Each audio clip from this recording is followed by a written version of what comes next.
big of a canter cue. If you were trying to straighten him, give a little sharp kick and say, hey, listen to my leg correctly, cluck to him, not take his nose back. That's super. Good, now sit and ask for canter. Gentle, good. Long rein, don't just sit back against him. Right, ride the canter that you want to train. It's not that his nose needs to be in. Your arms have to be steady and following, not seesawing left and right, or else he's going to lose his balance. Don't just plant your hands there, yeah? So he breaks when you ride from front to back. Loosen your rein. Yeah, I want you to practice riding like this, because true connection doesn't come, especially if we're going to do a lot of dressage stuff.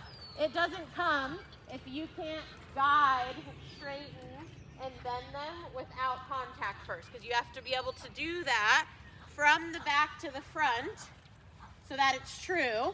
So that connection literally only comes from a shorter contact, right? You have to be able to keep your hands out in front of you and take the outside and guide and straighten and let him come up to you and not worry about his head coming down, because then you're killing the balance. Like, let his head come up, leave him alone. Yeah, just sit and ride the canter. Like, ride the canter. Good. Now that balance that he has with his head up, okay, your job is to get that balance with his head down. Okay, so you're not changing the balance. Not by seesawing. What were we doing in the trot? Hold the out, get him straighter. Hold the in, get him flexible. Good, and then straighten, let him out of it.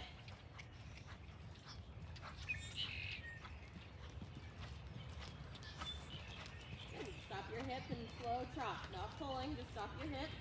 Good. Carry your balance in the trot, long rein, soft elbows, and change direction.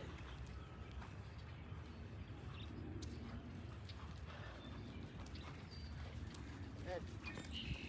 So you can guide him in the change. Your outside leg draws the line. Yes, super there. And your inside leg helps him have the new bend. Change your posting diagonal. So if he's running a bit past your posting, you should check in with him. Let me see that half step. Because you're sitting behind him. Good. And then close your leg. Very good. Bend your knees again. Low. Yes, good. Yeah, see how all of a sudden the trot gets bouncy? That half step creates the type of trot like a dressage judge would be looking for. When he's just speeding off, right, you'll be able to see the difference in the video. When he's just speeding off, there's no like suspension to his gait. Yeah, it's just kind of like he has the gear of a like little sports car that he just and he can run really fast. But you have to put like where he engages his core and takes his time. Like disco's obviously a really dramatic version of taking your time in the air in that trot step.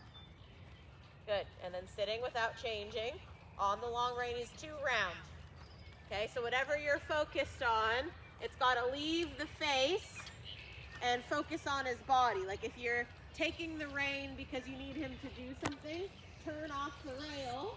Or yep, push him over. Okay, now we know he's listening to your outside aid. Is he listening to your in? Hold the connection, put your inside leg on. There, good. And then straighten again and canter. Just think it. Slip your outside leg back, just let it happen. Good.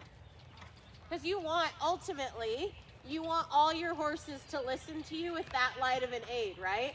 So for warm-up, you have to figure out what you can do to get him to not lose his balance like that on the long rein and just keep cantering. Because we can do whole rides like this.